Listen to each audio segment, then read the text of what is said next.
So what does the neoclassical growth model say? What does the neoclassical growth model say if we had a very large increase in technology? What does the neoclassical growth model say? Well, the neoclassical growth model says, let's assume we had an improvement in technology. Technology goes up. Let's assume initially it raises both of these. Let's say this is 20%. 20% improvement in in technology. This is plus 20, and this is plus 20. How does the neoclassical growth model think about that? What's going to now happen? Now we're going to have capital deepening, right? And as capital goes up relative to labor, what's going to happen? Well, think of it this way. Delta W minus delta R equals 1 over sigma delta K minus delta L, right?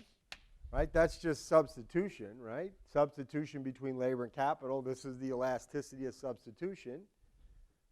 So as K over L goes up, W over R has got to go in the opposite direction.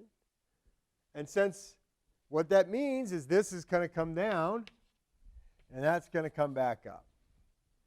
And at the end of the day, in the neoclassical growth model, delta R over P is going to be 0, right, in the long run. Delta R over P equals 0. And if that's true, then delta W over P equals delta TFP divided by the share of labor. Okay? That is, at the end of the day, the real wage is going to grow after capital is caught up and driven its return back to its long-run level. The real wage is going to go up by that amount there. It's going to go up by more than the growth in productivity because labor is going to get all the benefit. All the benefit of the growth in productivity in terms of price growth is going to show up with labor. There's going to be more capital. Doesn't tell us that labor share is going to grow, but because basically what's going on, W over R is going up, but K over L is going up too. So labor share, who knows, right? Labor share relative to capital share. SL over SK is WL over RK equals W over R divided by L over K over L. I don't know which way that's going because this is going up, but this is also going up. And in fact, what's going to happen to that ratio in this model, if I had this initial neutral progress, would be determined by sigma, right? If sigma was 1, then what would happen? Labor share would stay constant.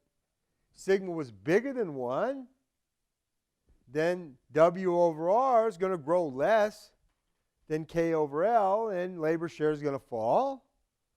If sigma was less than 1, then W over R is going to grow more than K over L, and labor share is going to rise.